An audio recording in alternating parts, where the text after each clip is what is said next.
So first ಏಡ್ಗಳು ಅಂತ ಬಂದಾಗ ಈಗ ಪರ್ಟಿಕ್ಯುಲರ್ಲಿ ಇವ್ರು ಕೇಳಿರೋದು, ಈಗ ಸ್ಟಿಫ್ನೆಸ್ ಬಂದಾಗ ಏನು ಮಾಡೋದು, ನೋವು ಬಂದಾಗ ಏನು ಮಾಡೋದು, ಹೊಟ್ಟೆ ಉರಿ ಬಂದಾಗ ಏನು ಮಾಡೋದು, ಆ ಕ್ಷಣಕ್ಕೆ ಏನು ಅಂತ.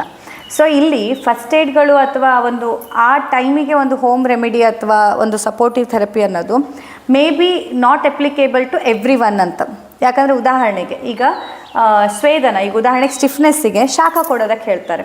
ಯಾಕಂತಂದರೆ ಸ್ವೇದನದ ಬೆನಿಫಿಟ್ಸನ್ನು ಹೇಳುವಾಗ ಸ್ತಂಭ ಗೌರವ ಶೀತಗ್ನಮ್ ಅಂತ ಹೇಳುತ್ತೆ. ಅಂದರೆ ಸ್ತಂಭ ಸ್ಟಿಫ್ನೆಸ್ ಆಗೋದನ್ನು ಸ್ತಂಭ ಅಂತ ಹೇಳೋದು, ಗೌರವ ಅಂದರೆ ಹೆವಿನೆಸ್ ಆಗೋದನ್ನು, ಅಥವಾ ಶೀತ ಇದೆಲ್ಲ ಆದಾಗ ಸ್ವೇದನವನ್ನು ಕೊಡೋದ್ರಿಂದ ಅದು ಆ ಸ್ತಂಭವನ್ನು ಸ್ಟಿಫ್ನೆಸ್ಸನ್ನು ಕಮ್ಮಿ ಮಾಡುತ್ತೆ, ಆಮೇಲೆ ಗೌರವ ಹೆವಿನೆಸ್ಸನ್ನು ಕಮ್ಮಿ ಮಾಡುತ್ತೆ, ಶೀತ ಚಳಿಯನ್ನು ಕಮ್ಮಿ ಮಾಡುತ್ತೆ ಅಂತ ರೆಫರೆನ್ಸ್ಗಳು ಹೇಳೋದು.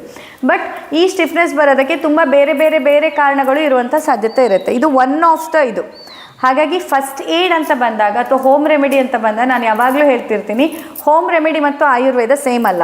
ಹೋಮ್ ರೆಮಿಡಿ ಆಯುರ್ವೇದ ಸೇಮ್ ಅಲ್ಲ. ಆಯುರ್ವೇದ ಅಂತಂದರೆ ಡಾಕ್ಟ್ರ್ ಅನಾಲಿಸಿಸ್ ಮಾಡಬೇಕು, ಡಾಕ್ಟ್ರೇ ಹೇಳಬೇಕು ಹಿಂಗೆ ಮಾಡಬೇಕು ಅಂತ. ಬಟ್ ಪರ್ಟಿಕ್ಯುಲರ್ಲಿ ಇದಕ್ಕೊಂದು ಸ್ಟಿಫ್ನೆಸ್ ಆಗ್ತಾ ಇರೋರಿಗಂತೂ ಬಿಸಿ ನೀರು ಶಾಖ ಅಥವಾ ಇಲೆಕ್ಟ್ರಿಕ್ ಹಾಟ್ ಪ್ಯಾಕ್ಗಳು ಇಲ್ಲ ಹಾಟ್ ವಾಟರ್ ಬ್ಯಾಗಿನ ಶಾಖ ತಗೊಳ್ಳುವಂಥದ್ದು, ಸ್ವೇದನ ಚಿಕಿತ್ಸೆ ಶಾಖ ಕೊಟ್ಕೊಳ್ಳುವಂಥದ್ದು ಒಂದು ಆ ಕ್ಷಣಕ್ಕೆ ಹೆಲ್ಪ್ ಆಗೋ ಥರ ಇರುತ್ತೆ, ಗೊತ್ತಾಯ್ತಾ.